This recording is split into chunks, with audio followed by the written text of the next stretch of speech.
If you have ever heard of the term rib flare and you're aware of what a rib flare is and you know that you have one, I want to talk for a second. There are many reasons why people want to fix a rib flare, but I feel like most people want to fix it for aesthetic reasons. It might be making you look a little bit more boxy than you like.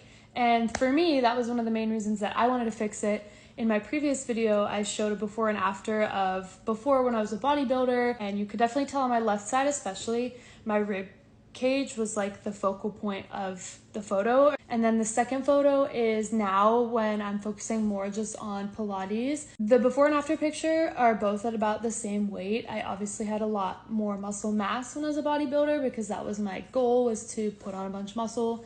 But the weight is the same, but you can definitely tell in the pictures that I have more control over my core and I'm able to contract my core in a way that my rib cage doesn't flare out. Long story short is essentially if you don't have proper control of your breathing, which sounds insane, but a lot of people cannot expand their rib cage enough to take a full and proper breath, especially during exercise. Everybody wants to stiffen up and hold their breath, and that really can create some bad body mechanics and leave you more prone to injury.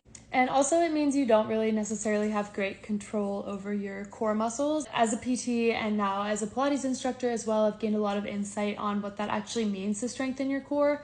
And I know when I was a bodybuilder, a lot of people were like, well, all exercises are core exercises if you're doing them properly. And while your core is important in all weightlifting exercises, I would definitely argue with you in saying that all exercises are not core exercises. And if you don't know how to properly sequence your breathing with these exercises, it can definitely leave you more prone to injury. And like the main topic of this video is rib flare.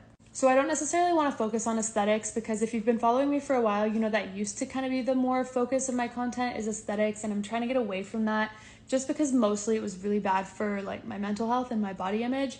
But there are many reasons other than aesthetics why you would want to fix a rib flare. But yeah, I basically stepped away from actual true weightlifting and going to the gym for probably almost about a year now and have been focusing on really learning true Pilates and incorporating those principles into my daily life and my movement and my treatment sessions with my patients. So if you guys want some more information on core exercises for rib flare, let me know and I will make a video on that.